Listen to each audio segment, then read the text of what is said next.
النهاردة بنبص على لقطة سريعة كده بس مهمة من قلب حدث رياضي كبير قوي. بنتكلم عن لحظات التجهيز الأخيرة في الملعب الأولمبي بالرباط. الموضوع مش مجرد استعدادات عادية وخلاص. لا، دي الدقايق، حرفيا الدقايق اللي قبل انطلاق منافسات عالمية فيها أبطال أولمبيين وعالميين. فهمت.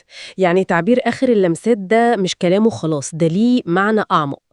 ممكن يكون بيعكس الهدوء اللي بيقولوا عليه بيسبق العاصفة. طب يا ترى إيه طبيعة اللمسات دي في وقت زي ده؟ يعني حاجات تكنيكال أكتر، أجهزة وحاجات كده؟ لأقصى درجة ممكنة. يعني بنتكلم عن أجهزة التوقيت الإلكترونية. دي لازم تكون مظبوطة مش بالثانية، لا بأجزاء من الثانية. طبعا. أماكن البداية والانطلاق لازم تكون بالملي، حواجز السباقات لازم تكون في مكانها بالظبط.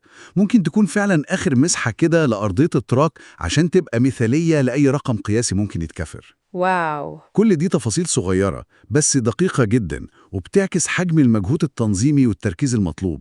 كله عشان يضمنوا إن كل حاجة ماشية زي ما الكتاب بيقول، يعني زي الساعة. دي نقطة مهمة فعلا، فكرة إن حدث رياضي بالمستوى ده كل تفصيلة فيه محسوبة، يعني أرقام قياسية عالمية ممكن تتسجل أو تتكسر، ونجاح الحدث كله ممكن يتوقف ولو جزئيا على الدقة المتناهية دي في التحضيرات الأخيرة. التناقض ده بين شكل الملعب وهو هادي وفاضي تقريبا وحجم الرهان والضغط اللي الكام دقيقة دول شايلاه، ده لوحده مثير للتفكير بصراحة. إنساني كمان.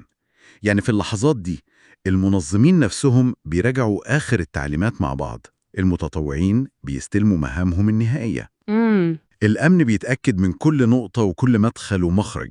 ده مجهود جماعي ضخم جدا بيوصل لذروته في حالة التركيز والهدوء دي. كل ده قبل ما أبواب الملعب تتفتح والجماهير تدخل، ويبدأ بقى الصخب والهتافات والتشجيع. اللحظات دي هي رمز للجاهزية التامة. يعني كأن شهور ويمكن السنين كمان من التخطيط والتحضير بتتضغط وتتكثف كلها في الكام دقيقة الأخيرة دي، والهدف واحد في الآخر، إن كل حاجة تكون perfect مثالية يعني، تماماً. عشان الأبطال يقدموا أحسن ما عندهم والجماهير تستمتع بتجربة عالمية فعلا، زي اللي بياخد نفس عميق قوي كده قبل ما ينط في المية. بالظبط كده، هو ده التشبيه. الموضوع كله فعلا بيتمحور حول خلق البيئة المثالية دي للمنافسة. الدقة، التنظيم، الجاهزية، كل ده بيتجسد في مشهد آخر اللمسات ده.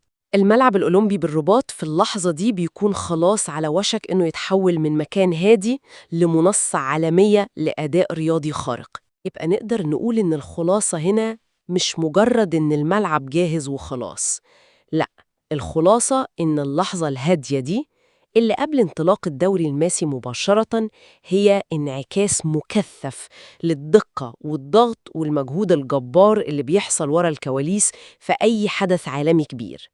كل حاجة تمام وعلى أتم الاستعداد للانطلاق. مظبوط. وده بيخليني أفكر في حتة تانية كده.